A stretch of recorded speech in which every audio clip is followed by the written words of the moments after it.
Using the PaperSave mobile application to submit items to the system is very easy.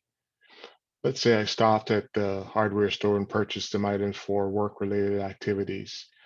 I could simply go to the PaperSave mobile app, find that drop point related to the workflow. I'd like to submit my receipt so that I can be reimbursed for my spending. Hit the check mark, use my camera,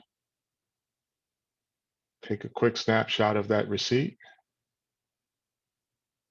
hit OK. It allows me, like most other mobile applications, to crop that image. This is good enough for me. I hit the check mark, move on to the next step where it actually allows me to add more filters to it, make it brighter, darker, change the hue, etc. This is good enough. I hit the check mark again. Now there's an actual picture of my document right before I submit it to the workflow. I hit the arrow to the right. I can fill in any user-defined profile fields that require information.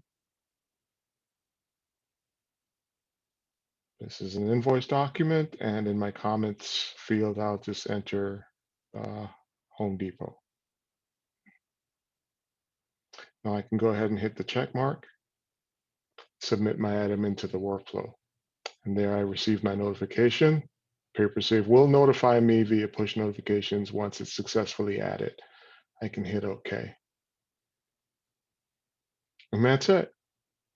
Once the document's in the workflow, the same thing.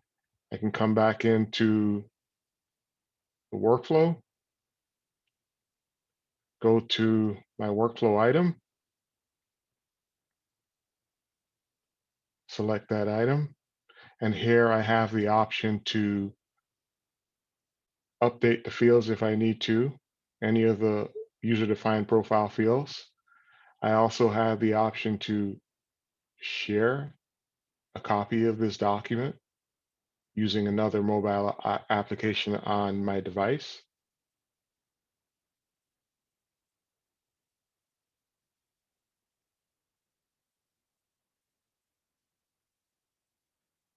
I have the option to look at any workflow history that might be related to this document.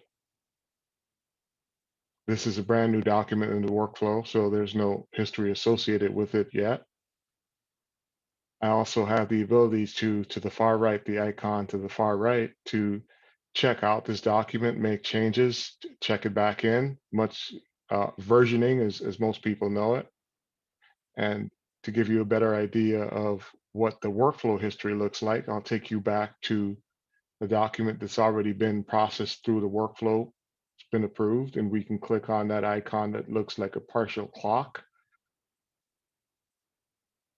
And there, I can look at the condensed version of the workflow history, which pretty much just shows me the association, what record this document was associated to and the host record information.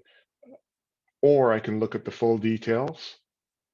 It tells me who brought the item in, when it was brought in, who owned it, who moved it, every step and all the history associated with the activities on this document within the workflow.